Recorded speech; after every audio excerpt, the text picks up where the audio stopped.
Hey everybody, this is the Nate Echoes podcast. Thank you so much for listening. I genuinely appreciate it. The whole goal of this podcast is to make today great. If we can be better today than we were yesterday, that is the goal. So this whole podcast is, as I take things in, things that I read, things that I listen to, I want to be able to echo them back to you because as I understand things and am able to explain them, I become better. Hopefully you become better. And when we become better together, we are making today great. So thank you so much for supporting this. I appreciate it. It's been fun for me. We're on episode 31 today, and the title of this is 3 Things to Get Rid of This Year. I don't know what your thoughts are on New Year's resolutions. I've talked to a lot of people with varying results. Some people love them, some people hate them.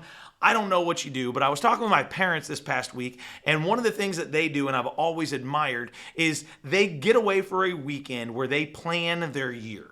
And when they plan their year, they plan their goals, things that they want to do, things that are just, if it happens, it happens, and things that they want to actively stay away from this year. And I said, no matter where you are in your life journey, it is a good thing to plan what you're going to do. It is a good thing to go through a descalification process and get rid of the things that are in your way. My wife's coffee maker just started flashing red and like, hey, you got to clean this out because all of these calcium deposits have built up and now you need to get rid of them. And as I started thinking about New Year's resolutions that way, I was like, man, so many times New Year's resolutions, things that we want to do are things that we want to add to our life. And I don't know about you, but oftentimes I feel like I'm busier than I am, have bandwidth for more things. So one of the ways that I've started thinking about New Year's resolutions is what can I get rid of that is going to free up space for me to focus on what I want to do this year, to how I can make today, this month, and this year great. So here are 3 things that I am going to get rid of this year. Here are 3 things that you can get rid of this year. 3 things that you can get rid of this year that will make this year great. And the first one is clutter. Listen, I'm the world's worst at it. Clutter is everywhere. I feel like it abounds, and I always make the excuse, well, hey, I've got a big family, the kids bring in the clutter, but ultimately all of those excuses are just like armpits. Everybody's got them, and they all stink. If I want to be focused on what I want to do, what God has for me this year, what I want to build this year, what I want to be this year, I have to be focused on what I'm doing, and I've got to make it simple. Because what clutter does for my mind is that I take everything and think about all these things that I can do. It kind of gives this outlet of things that I can do and helps me to think about all the things rather than being focused in an area.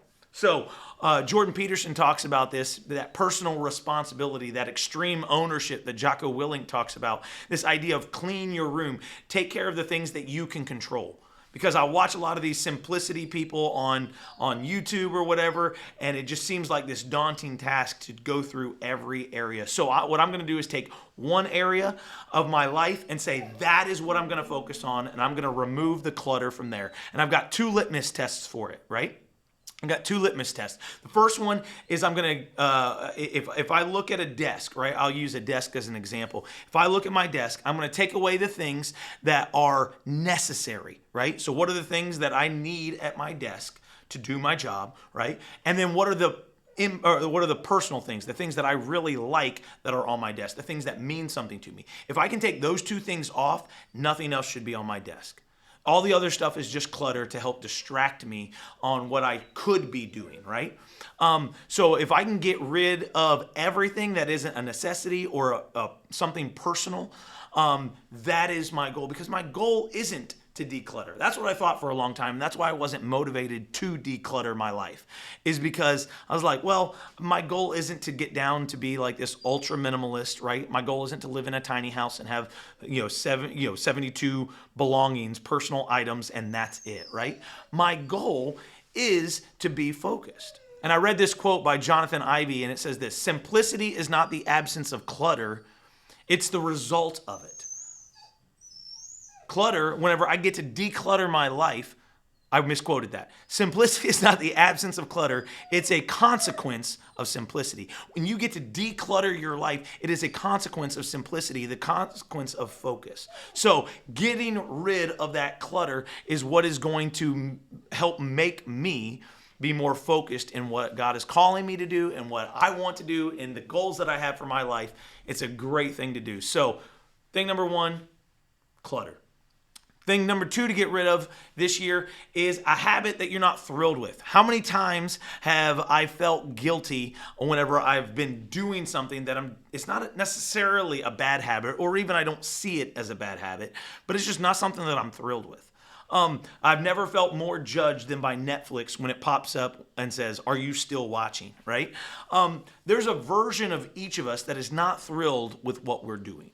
I genuinely believe that they're the things that we kind of hide. They're the things that we don't divulge to everybody, and we don't walk up as like, "Hey, my name's Nate, and I watch TikTok for 17 hours a day." Like that kind of stuff. It's not something that we're all benefiting from.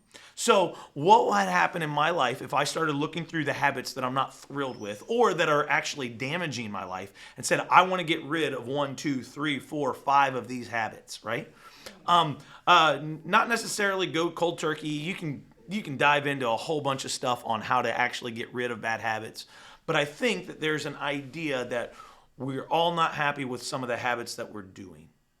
Maybe it's slacking off at work. Maybe it's doom scrolling. Maybe it's the words that you're using or the vocabulary that you're using. Maybe it's an addiction like pornography or gambling or alcohol or nicotine. Whatever it is in your life that you're just like you're not thrilled with it. What is a way that you can get rid of that habit? If you know something is bad for your body, why on earth wouldn't you change it before calamity strikes, right? I think that's a lot of times why I get caught up in these bad habits is like, I know that they're bad for me, but they haven't burned me yet, right? And if you really take that to its logical extreme, you're going, well, I know this is going to blow up. It just hasn't yet. So I'm going to wait until the problem gets worse. What would it look like if we started getting rid of those bad habits when they knew they were bad, when we know they're bad, but they're in their infancy. They haven't gotten really bad yet.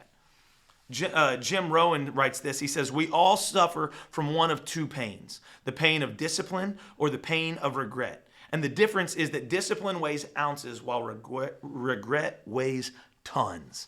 Man, if there is a habit in your life that you know is not benefiting who you want to be, who God is calling you to be, get rid of it this year. Get rid of those habits. Third thing that I want to get rid of this year is unproductive relationships.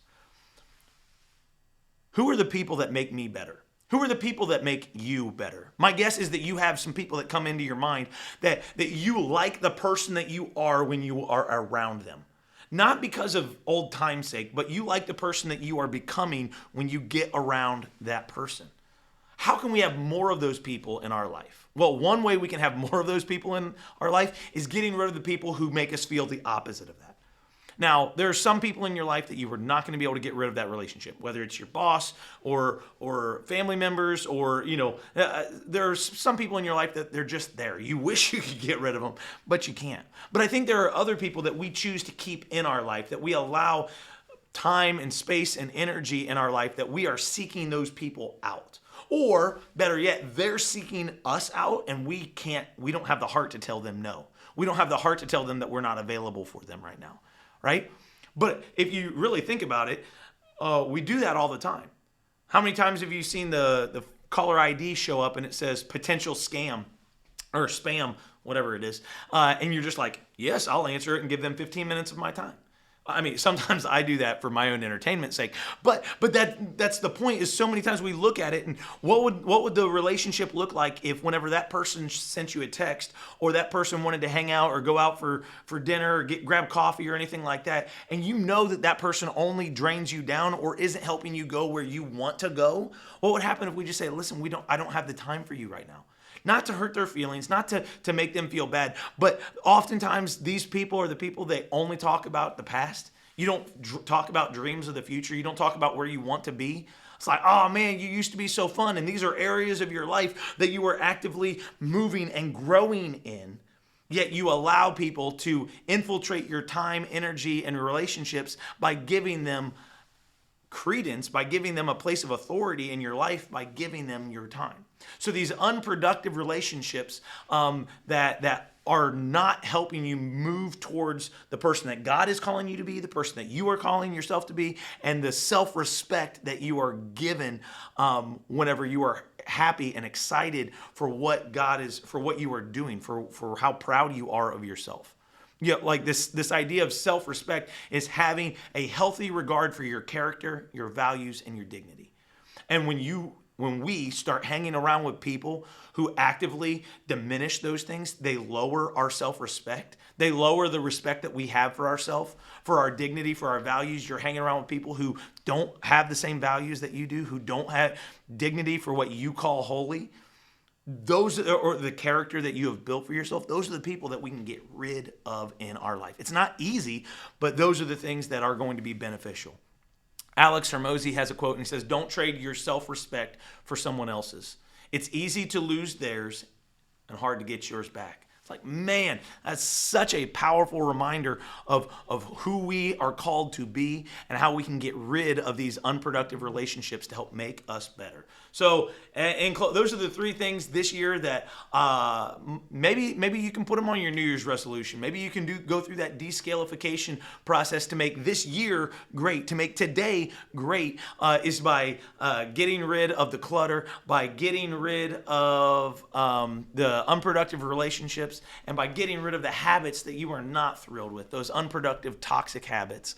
Man, I hope you make today great. I hope you have a great new year. Thanks so much for everything that you do. Leave a comment below. Let me know some of the things that you're giving up for the new year that you chose. Hey, I want to get rid of this idea of this toxic habit or whatever it is that you're getting rid of so you can make today great.